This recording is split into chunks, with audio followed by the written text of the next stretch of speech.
Another day, another basketball stories na naman ang pagkikwentuhan natin.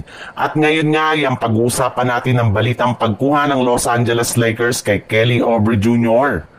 At ang balitang may nakahanda na nga daw na kontrata ang Golden State Warriors kay Al Horford.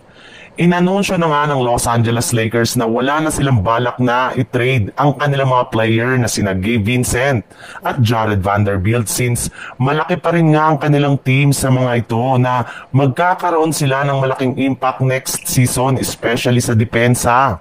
Ngunit hindi rin naman nga ibig sabihin yan na wala silang gagawin pang bagong move ngayong off-season para mapalakas lamang ang kanilang lineup.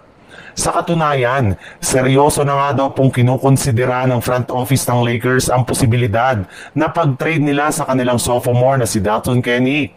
Ayon pa nga sa isang NBA insider, maaari nga daw nila itong gamitin bilang isang trade asset para makuha ang defensive specialist na si Dillon Brooks mula sa Phoenix Suns.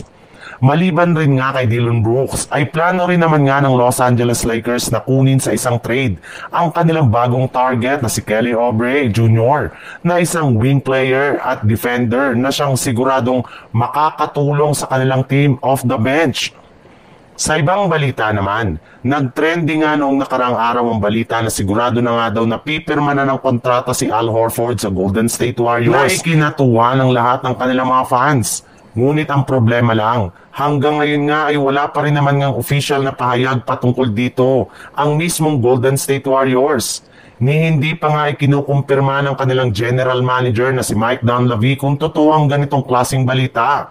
Kaya medyo nangangamba na nga ang ilang mga fans ng Golden State Warriors kung matutuloy ang pagkuha nila kay Al Horford. Subalit ayon rin naman nga sa isang NBA insider, mula mismo sa loob ng organisasyon ng Warriors, ikinumpirma nga nito na nakahanda na nga daw ang kontrata na ibibigay nila kay Horford sa mga susunod na araw kung saan ito nga ang nagkakahalaga ng 2-year, $11.7 million contract. At gagawin nga nila yan sa susunod na linggo upang sa ganun ay tuluyan na siyang makasama sa mga ginagawang practice ng team sa loob ng kanilang pasilidad bago pa man mag-umpisa ang kanilang training camp.